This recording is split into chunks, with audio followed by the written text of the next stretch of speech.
Bonjour à tous, je vais passer en mode vidéo, j'espère que vous m'entendez bien. Je vais commencer par les questions de JML du coup, alors qu'il a posé plein de questions, ça va être cool. Euh, alors, euh, une idée de la possibilité d'investir via une SCI. On ne s'est pas du tout posé la question pour le moment. Euh, En soi, tout est possible et tout est explorable, mais pour le moment, on a vraiment posé la question à aucun fiscaliste ni à nos avocats, etc., sur comment ça pouvait se passer pour l'investissement d'une SCI. Donc, là, pour le coup, je pourrais pas répondre à cette question. Pour le moment, on n'en sait pas plus. Brick coûte cher à WinCity. Alors, euh, En effet, WinCity a pas mal de frais liés à Brick, mais aujourd'hui, il faut comprendre que WinCity est financé par Brick. C'est la seule solution possible pour le moment pour que le business model soit à la hauteur du projet. Le prix d'une régulière varie en fonction de l'ETH. Alors ça, ce n'est pas le but. C'est nos développeurs qui remettent à jour le prix des cartes. Normalement, on est bien sur une valeur en euros qui est calculée par rapport à la division du bien qu'on essaye de financer. Du coup, c'est comme ça qu'on arrive à calculer le retour de 4,4%, qui est différent de celui de Paris, parce que là, on n'a pas de montage financier avec la banque. Donc, sur le bien de Lille, c'est uniquement du win cash. Il n'y a pas de levier bancaire. Donc, la carte ne prend pas en valeur en capital. Il y a juste la win plus-value où tous les ans, on fait une réestimation des biens. Et comme on achète des biens en hypercentre, euh, qui sont d'une grande qualité, qui sont magnifiques, généralement, c'est dans l'idée que tous les ans, on ait une plus-value conséquente sur ces marchés-là. En tout cas, on prend très peu de risques sur nos biens. Et du coup, c'est les deux moyens de gagner de l'argent sur les NFT du bien de Lille. Euh, un lien transfert apparaît sous la régulière de Lille après l'achat. J'ai essayé, rien dans le bonnet, on me disait que c'était possible, que le transfert était possible. Oui, en fait, c'est parce qu'à mon avis, vous avez acheté la carte en carte bleue, et du coup, vous n'êtes pas passé par la blockchain. Du coup, nous, on pré-mint les cartes, et ensuite, le transfert, nous le faisons nous-mêmes à la main. Le développeur qui s'occupe des transferts est en congé. Mais si vous avez répondu parce que j'envoie un mail de confirmation, et si jamais vous avez bien confirmé votre adresse, Ethereum du coup, vous allez recevoir sur votre MetaMask début de semaine prochaine votre carte. Alors, euh, Même si les smart contracts sont sur Ethereum, pourquoi ne pas proposer un achat en Bitcoin? Euh, Aujourd'hui, c'est le choix qu'on a fait, c'est de passer par l'Ethereum, de ne pas proposer d'autres monnaies. On a plutôt travaillé sur une solution pour permettre aux investisseurs de participer à l'aventure en utilisant leur carte bleue et en payant en euros, plutôt qu'en d'autres crypto-monnaies. Et de toute façon, là, on commence à travailler sur Polygon. On a mis en place notre roadmap côté dev sur l'arrivée de Polygon. Du coup, on va plutôt travailler sur ce côté-là plutôt qu'ajouter d'autres moyens de paiement possibles, d'autres monnaies pour payer. Alors, euh, Le cœur du métier est l'IMO. La blockchain n'est pas la finalité mais le moyen. En effet, quid du gaming, augmenter la communauté, la valeur de WinCity, quel impact sur les cartes? Ok. En effet, nous, l'idée principale de WinCity, c'est de réussir à utiliser la blockchain pour simplifier et améliorer le monde de l'investissement immobilier aujourd'hui. Donc, en effet, la blockchain est bien un moyen et pas la finalité. Par contre, ça nous permet de développer un aspect gaming et métaverse. Justement, à ce sujet-là, d'ici 2 semaines, il y a une mise à jour du site avec des nouvelles pages qui parlent justement du gaming et de la métaverse, avec la possibilité pour la communauté de venir rejoindre des groupes d'échange qui seront liés au live, donc un peu de la même façon que là je suis en train de faire le live toutes les 2 semaines. Ce sera voilà, un moment privilégié avec les personnes qui ont envie de participer sur comment réussir à développer au mieux notre aspect gaming pour qu'il vous plaise. Donc j'ai pas mal de choses à partager pour les personnes qui vont vouloir faire partie de ce groupe et ça va nous permettre d'avancer vite et dans le bon sens de la communauté. Et l'impact sur les cards, on espère qu'il sera très positif. Euh, Aujourd'hui, les cartes qui sont à disposition, donc le bien de Lille et le bien de Paris, n'ont pas un aspect spéculatif du fait qu'elles sont liées à des biens réels. Donc on ne vend pas du rêve ou plus tard. Enfin voilà, là il y a une vraie réalité derrière.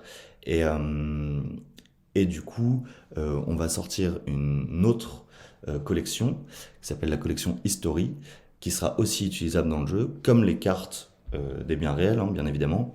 Et le but du jeu, c'est de pouvoir, de façon ludique, s'intéresser un peu plus à l'investissement immobilier, et en plus de pouvoir améliorer sa rentabilité, et surtout de fidéliser notre communauté au sein de jeux, et voilà, de permettre aux gens de passer des bons moments tout en investissant et en se liant à travers la communauté, etc. Donc c'est le but de notre jeu. Le but, c'est pas de faire un triple A, etc. C'est vraiment de fidéliser notre communauté. Et du coup, on espère que ça aura un impact positif sur les cartes, bien sûr, et sur les cartes History, qui elles ont un aspect spéculatif et qui sont des collectibles et qui sont des cartes pour jouer ou bien pour collectionner, parce qu'on essaie vraiment de faire des cartes les plus belles possibles. On travaille beaucoup sur cet aspect-là et il y a beaucoup de cartes, donc on espère que, vu que ce sera la collection History, ce sera les premières cartes d'une entreprise française qui met en valeur les plus beaux bâtiments de France. On espère que ce sera bien accueilli par la communauté. D'autant plus que ces cartes-là seront offertes aux personnes qui ont déjà une carte d'un bien de Lille ou d'un bien de Paris. Donc vous n'aurez rien à débourser. Vous allez recevoir un airdrop de ces cartes gratuitement. Et le reste des cartes sera en vente. Voilà, donc vous n'allez pas savoir quelle carte à l'avance vous allez recevoir. En fait, vous allez recevoir un coffre où à l'intérieur, euh, il y a possiblement, enfin, il y a 3333 cartes en tout, et avec un système de rareté bien défini.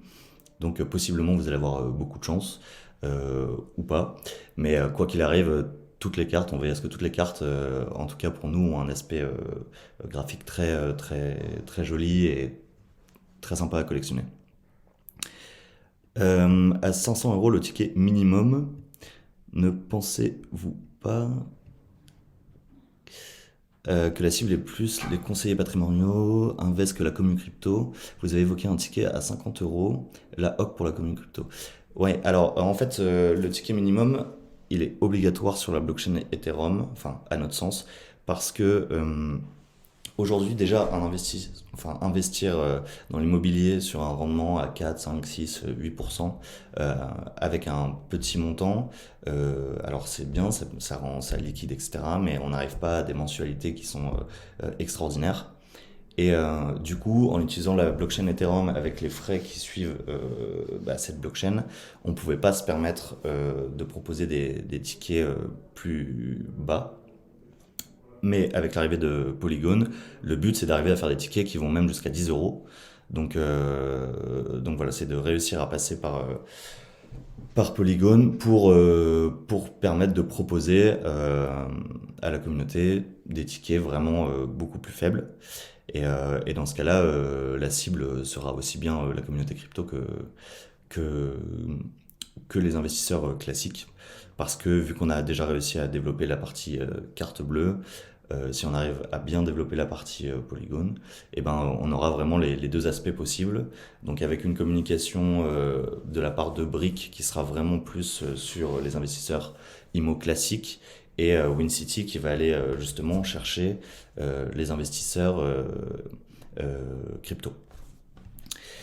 Le PSAN devrait impliquer Un Know Your Customer. Ouais. L'achat devient donc plus compliqué. Aujourd'hui, c'est top, une CB ou Ethereum, un wallet et c'est parti. En effet,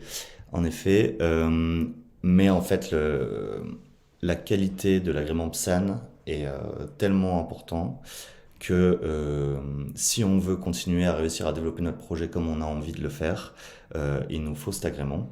Donc c'est un dossier qui met longtemps, ça va peut-être mettre 5 mois avant de réussir à l'obtenir. Mais en fait, ça nous permet de faire vraiment des trucs hyper qualitatifs que moi j'adore. En fait, on peut même réussir à penser à de l'effet de levier sur nos cartes. Donc on va réussir, nous en fait, on connaît parfaitement la valeur de nos biens. Donc, euh, donc on n'a pas peur de dire que certaines de nos cartes vont être mises en collatéral. Et du coup, en échange de quoi, vous allez recevoir du cash. Et avec ce cash, vous allez pouvoir racheter une carte. Et du coup, vous allez pouvoir faire effet de levier avec vos cartes, avec votre investissement. Et tout ça, c'est possible uniquement si on est PSAN. Mais ça, ce sera une fonctionnalité qui est hyper importante pour nos futurs clients. Il y a une nouvelle page qui sort sur notre site internet pour vous expliquer ça en détail d'ici 2 semaines. Où en fait, vous allez pouvoir comprendre le mécanisme de l'effet de levier avec la mise en collatéral de vos cartes. Et donc techniquement, on sait presque déjà le faire. Mais légalement, c'est hyper important pour nous d'être PSAN. Et en plus, c'est une vraie force aujourd'hui. Il y a que 18 boîtes françaises qui sont PSAN côté crypto. Enfin, une fois qu'on est PSAN, voilà, on arrive dans une autre catégorie où là, la confiance n'est plus un souci, quoi. Avez-vous réfléchi à une preuve d'authenticité des NFT, autrement que par le smart contract? Alors non, on n'a pas pensé encore à ce sujet-là, mais je le note. Je vais me renseigner. Ça m'intéresse en vrai. Mais pour le moment, non, on n'a pas du tout avancé sur ce sujet-là. Polygone quand?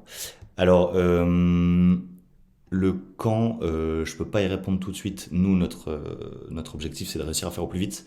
On est en train de réfléchir au meilleur modèle possible via la blockchain pour exploiter Polygon. Et, on a déjà pris plusieurs rendez-vous, on a déjà notre dev blockchain, on a déjà nos dev full stack, etc. Tout est prêt à être mis en place. Niveau temps de travail, ça peut aller relativement vite.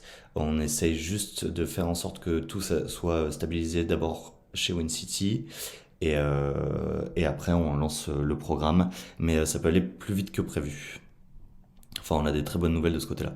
Comment allez-vous rembourser les acheteurs de l'île si la vente ne se fait pas? Ethereum au cours du marché. Alors, vu que en gros vous achetez un bien, une part d'un bien qui a une valeur réelle, si la carte si vous avez acheté une carte à 570 euros, et ben vous allez être remboursé exactement l'équivalent de 570 euros en Ethereum. En tout cas, sur les grosses mises à jour qui arrivent là dans les 2 prochaines semaines, c'est une refonte du site. Donc il y a 4 nouvelles pages en plus des présentes qui vont vous permettre de mieux comprendre la collection History, qui vont permettre de mieux comprendre notre aspect métaverse, notre aspect gaming, et, euh, et une page entière dédiée à mieux comprendre le concept, mais ça sera utilisé pour notre com, vous êtes déjà au courant, mais une page complète qui sera utilisée vraiment à expliquer le fonctionnement de WinCity, avec vraiment comment ça se passe au niveau des banques, comment ça se passe si vous voulez, la chronologie du financement d'un bien jusqu'à ce que ça arrive dans votre poche, entre guillemets. Donc voilà, il y aura ces 4 pages en plus. Ensuite, il y a toute la collection History, donc toutes les créas, le développement, la création du smart contract, etc. Tout ça, ça arrive. J'espère pouvoir faire le airdrop aux alentours du 15 juin. Euh, Ensuite, ce qu'il y a en plus cette semaine, très important, je viens de voir une question justement sur pourquoi ne communiquez-vous pas plus sur votre concept. Justement là, j'ai recruté Anaïs, qui est arrivée, comme vous pouvez voir sur Discord, il y a un onglet Team où vous voyez toute l'équipe, et qui est arrivée du coup lundi sur l'aspect communication, et qui est justement en train de peaufiner un, comment dire, un plan de com. Du coup, sur le mois prochain, là, on va relancer justement une com qui va nous permettre de communiquer encore plus sur notre concept.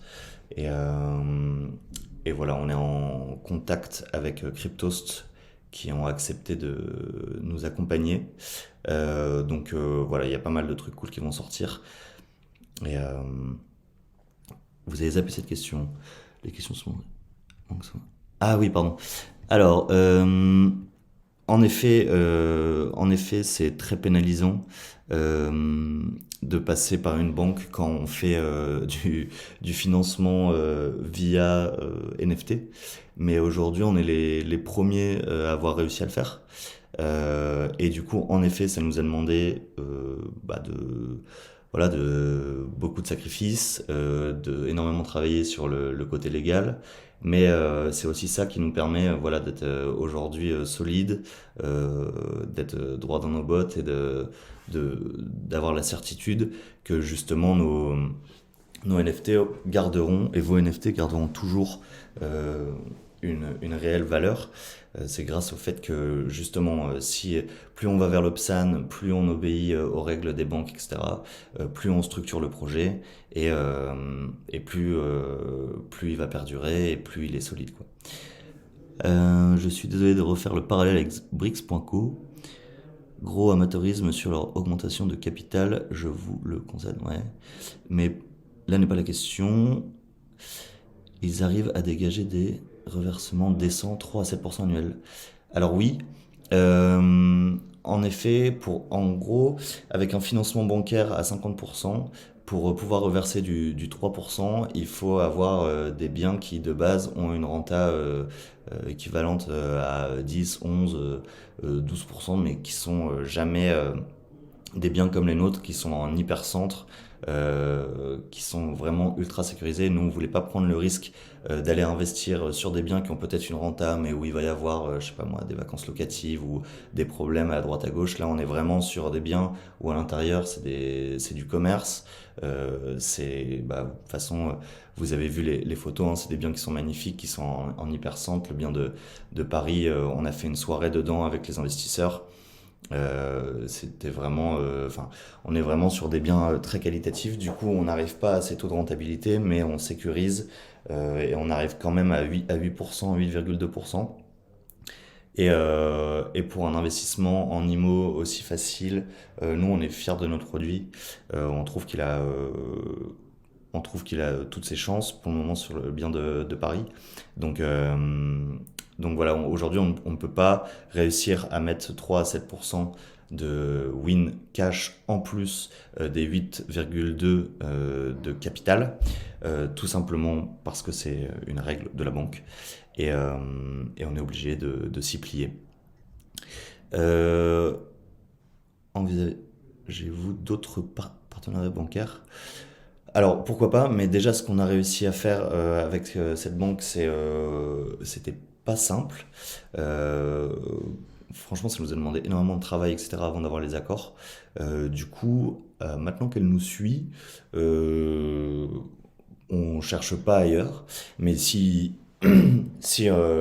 faut, enfin pourquoi pas dans l'immobilier, il faut souvent changer de banque, mais là c'est un peu différent. Donc euh, donc pourquoi pas, on s'est pas encore posé la question. Mais je suis pas sûr que d'autres banques seraient forcément plus favorables. Euh, Parce que c'est quelque chose qui n'existe pas, en fait, tout simplement.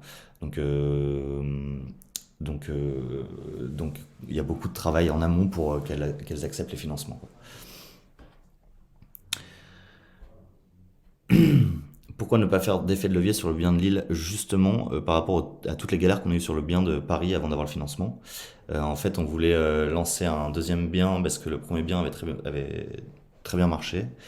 Et, euh, et du coup, on avait ce bien de Lille qui était disponible, qui est vraiment un super bien. Et voilà, on s'est dit euh, qu'il fallait le proposer le plus rapidement possible, qu'il avait une renta de 4,4%. Et que là c'était full du win cash qu'on touchait directement sans sans risque bancaire, etc. On s'est dit que c'était quand même un rendement qui était très sympa. Euh, En plus, si on prend en compte le fait que on gère tous les à côté et qu'il suffit juste d'acheter une carte NFT pour avoir ce rendement, du coup, on s'est dit, on tente le coup. Parce que, pareil, c'est un super produit en hypercentre, c'est magnifique. À l'intérieur, c'est l'atelier des chefs. J'y suis déjà allé personnellement, c'est vraiment canon. Euh, mais voilà, pour le moment, le bien est financé qu'à 20%. Il faut bien aussi avoir de quoi communiquer. Il me semble que si je trouve d'informations sur WinCity m'intéresse, mais que je vois que la deuxième collection a très peu de succès, je rentrerai même. Ouais, ouais, bien sûr. Je comprends Power. Dans le monde des NFT, ça fait peur quand il y a un. Enfin, souvent on investit quand il y a eu sold out sur le premier drop et du coup on attend le deuxième drop avec impatience. Après nous là, vraiment, en fait, on utilise la technologie des NFT, mais derrière, on vend pas des NFT classiques. Derrière, c'est un vrai bien. Du coup, notre concept, il est pas très très compliqué, mais il faut quand même s'y intéresser, il faut quand même comprendre, etc. Et aujourd'hui, niveau communication, on n'est pas à la hauteur de notre projet. Du coup, on essaye toujours de trouver des meilleurs moyens de comment bien réinvestir notre argent en com. Et c'est pour ça que là, on est en train de préparer un plan de com. Et du coup, ça va nous permettre d'arriver au financement du bien de Lille. On va tout faire pour essayer, enfin pour réussir. Et en effet, je sais que c'est rassurant quand on voit que tout est sold out, mais il faut comprendre que là, voilà, on n'est pas sur un projet où derrière on vend des cartes pas chères qui ont une utilité spéculative. Donc voilà, aujourd'hui, c'est le pari qu'on a pris. Merci beaucoup pour vos questions. Et du coup, il y aura une rediff le temps du montage, etc., qui sortira dans 3-4 jours. Merci, à très bientôt et je vous souhaite une belle soirée. Salut.